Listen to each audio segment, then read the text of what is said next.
ರಾಜ್ಯದಲ್ಲಿ ಭಾರಿ ಸಕ್ಸಸ್ ಪಡೆದ ಶಕ್ತಿ ಯೋಜನೆ 500 ಕೋಟಿ ತಲುಪಿದ ಮಹಿಳೆಯರ ಉಚಿತ ಪ್ರಯಾಣ ಇಂದು ಬಸ್ ಕಂಡಕ್ಟರ್ ಆಗಿ ಟಿಕೆಟ್ ವಿತರಿಸಲಿರುವ ಸಿಎಂ.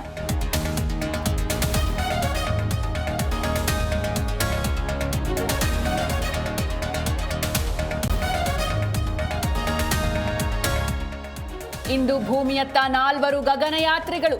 ಬಾಹ್ಯಾಕಾಶದಲ್ಲಿ 18 ದಿನ ಅಧ್ಯಯನದ ಬಳಿಕ ವಾಪಸ್. ಗಗನಯಾನಿಗಳ ಸೇಫ್ ಲ್ಯಾಂಡಿಂಗ್ಗೆ ನಾಸಾ ಸಿದ್ಧತೆ.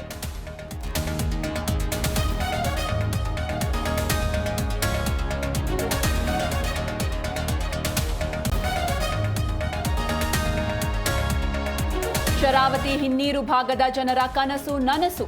ಇಂದು ಸಿಗಂದೂರು ಸೇತುವೆ ಲೋಕಾರ್ಪಣೆ. ಕೇಂದ್ರ ಸಚಿವ ನಿತಿನ್ ಗಡ್ಕರಿ ಅವರಿಂದ ಚಾಲನೆ.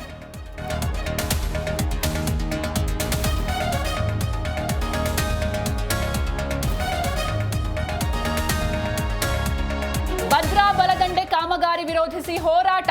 ಇಂದು ಸಿಎಂ ಡಿಸಿಎಂ ಮನೆಗೆ ಮುತ್ತಿಗೆ ಹಾಕಲು ಬಿಜೆಪಿ ಪ್ಲಾನ್.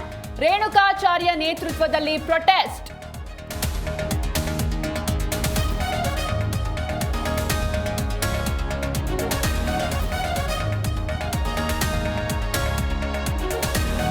ಭಾರತ ಇಂಗ್ಲೆಂಡ್ ನಡುವಿನ ಟೆಸ್ಟ್ ಮ್ಯಾಚ್ ಸರಣಿ. 4ನೇ ದಿನದಾಟ ಅಂತ್ಯದಲ್ಲಿ ಟೀಂ ಇಂಡಿಯಾಗೆ ಆಘಾತ. 33 ರನ್ಗಳೊಂದಿಗೆ ಕ್ರೀಸ್ನಲ್ಲಿರುವ ಕೆಎಲ್ ರಾಹುಲ್.